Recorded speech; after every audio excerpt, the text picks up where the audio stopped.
Hey, what's going on, guys? It's Twan, and in today's gameplay, I have two games for you today, and it's all about just non-stop pushing and what your role is as a DPS in Overwatch 2. Things have changed since Overwatch 1, and you just can't get huge numbers on damage to be a decent DPS or a decent damage hero anymore. You have to be getting certain picks in order to give your team the opportunity to push forward.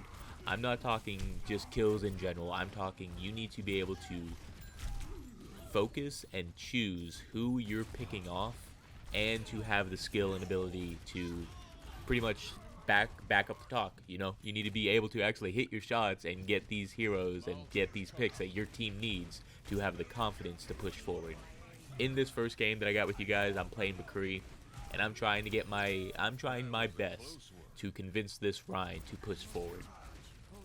No, we're not jumping on the comms. We're letting the gameplay kind of speak for itself. So we're trying to push through this first choke, and they're giving us a little bit of an issue. But once you start pushing forward, you need to see the heroes your enemy is playing, and then choose wisely on who you need to pick off first. 9 times out of 10, I promise you, it's going to be the healers. Try to prioritize those healers and try to get them picked off first in those first initial fights. As you saw, I prioritized the Ana. I got out who that I needed to, and we were able to push through this first choke point and jump on to the first objective in order to get the payload moving. After that, it's just a lot of just uphill, just pushing, and there is no letting off the gas on this. Here in a little bit, you'll see us jump off of the payload actually and push even further into the enemy team spawn. You see right there, I just picked off the Ana again.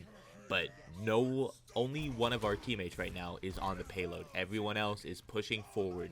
We're not giving them any time to regroup. We just took out another healer right there with Baptiste, and we're still moving forward. Moira right there popped her ult, and we're getting everyone who is just out of position and pushing them further and further back into their spawn.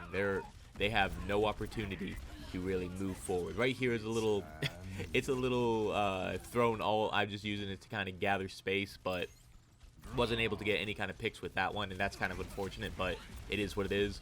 Right now they're getting a little bit of space back onto us with their Orisa pushing forward, and to be honest with you, I failed my role right there as DPS, and I didn't get the proper picks that we needed, and because of that, the enemy team is having enough rounds to push us back.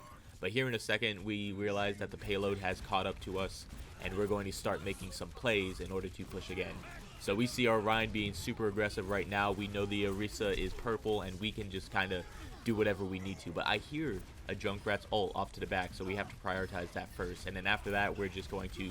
I'm slowly going to move up as damage and try and get the picks that I need to encourage my team to move forward. So we got the Orisa there, we got the Junkrat, huge damage coming from the Torb and me, and then we're just trying to pick off the last flanking heroes that they have with the Genji right there at the back of the payload. I'm not sure what he was doing, but after that we're just going to move forward, and we're going to try and stagger their healing right now. Again, I didn't really get the opportunity to pick off the Ana like I needed to right here, so they're going to bring out that Orisa and come back, but I'm going to try and prioritize the Ana over the Orisa. You see, I'm not even worried about the Orisa right now. I'm more so focused on the Genji for their DPS, but more importantly the Ana, so they don't have any kind of heals, and then we can slowly start picking them off. I'm gonna pop my ult real quick to see if I can't get a couple, and we end up taking out 3 of them, 2 healers and a Junkrat. Almost got the 4K on screen with the Orisa, but I was out of bullets, but it is what it is. The payload is still getting pushed by our team in the back. Me, Ana, and Ryan at the front of the helm, and then they have Moira just now catching up with us. Everything is still... We're not giving them any time to regroup. Just keep staggering them if you can. That is huge. Being able to stagger the enemies and figure out who you need to pick off first in order to give your team the courage and opportunity to get in there and push is huge as the DPS. So those are the things that are going through my head in this first game, and this game is almost under wraps. The Genji's doing his last-ditch effort to jump onto the payload, but it's futile at this point, and I knew this guy up here, I think it was the Baptiste, wasn't going to push onto the objective. There's no reason for him to. He could have threw down his... I think his E was actually on cooldown, so he couldn't even jump on the payload if he wanted to. But just like that, we're going to clean up the game. 17-1 Only got that one death with that flanking Genji. Did not expect to see, but here it is, play of the game, and we're going to jump straight into game 2 with that. And it's the same situation. We're going to give our team all of the confidence in the world that we need with trying to knock out that Orisa, but we see she's getting healed, so we're going to move off onto their DPS and try and get some picks where we can. Right there with the Sojourn, able to pick her off, and we're going to see if there's anyone that is currently out of position and see what we can do. Boom, got that Ana just like that. They have one healer. Yes, it's their main Moira healer, but now that they're missing that support, there's not a whole lot they can do. So we just took out the Ana, we just took out the Orisa. Now all that's left is the Moira. She's a little slippery, but we're just going to wait for her to waste her Q, take her out, and then get shot down again by the Torb. Was not expecting him, but luckily we got rezzed by the Mercy and we're able to get back into the fight. Right now, with this, we know they're a little staggered, so we're going to just try and get positioned and just try to continue to get those picks that we need. The Sojourn is back into the fight, so we're just going to, boom, knock her out, and then just try and do all the damage that we can to the Orisa to help out our Reaper. She is getting healed by the Moira, so again, we're going to not even focus on that Orisa. We're just going to knock out that Moira first, because if we can knock out that Moira, then Orisa is just going to fall.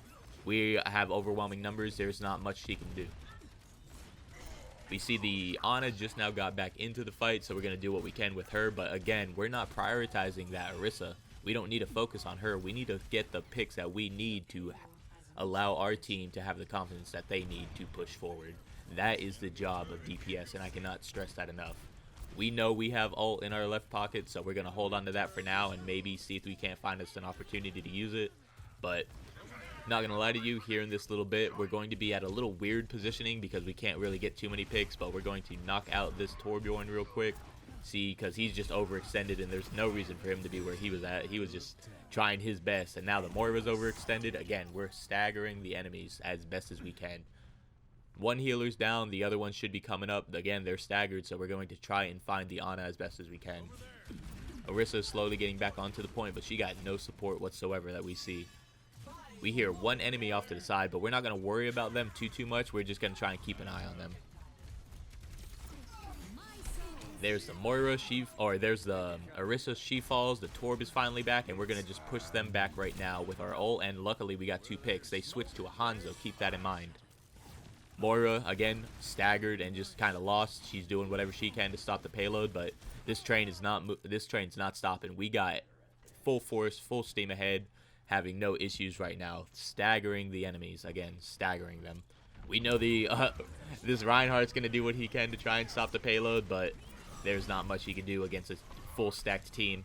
And then a McCree in his face, so we're just going to right click him and then just take him out real quick. Just trying to regroup, trying to get some characters that are out of position. And with this Moira, she almost takes me out here because, again, I was a little bit overextended, but luckily I have some support from the Mercy and our Kiriko, and they popped their ults. So we're able to push this payload past its second objective, and we're going to have a straight shot into the end right here. So Mercy right there, easily take her out. And we see this Junkrat. It's a little scary coming into here, but I have a whole bunch of confidence with my aim. So today we're kind of popping off. We're just going to push this rat. We see his trap down there in the corner, and we're just going to take him out. Honestly, we could have kept him alive. We could have kept him alive in our backline, but it's not really worth it. We're already like right there in the final stretch, so we're just going to take him out. Why would we have kept that Junkrat alive? Because, again, it would have just staggered them. If we would have killed him at an opportune time, they had no opportunity to get back. Because see right there, he's already back into the fight. But again, like I said, it's too late. We already got that easy victory. So if you guys enjoyed today's video, this kind of talking over style, let me know down in the comments. I'm more than willing to do some more of these videos. It's really fun and gives me a chance to actually have a conversation about the decisions we make in these games, why we do it, and why it's important. So if you like the video down below, comment down what you'd like to see in the future, and that's it. I'm out. Have a good day.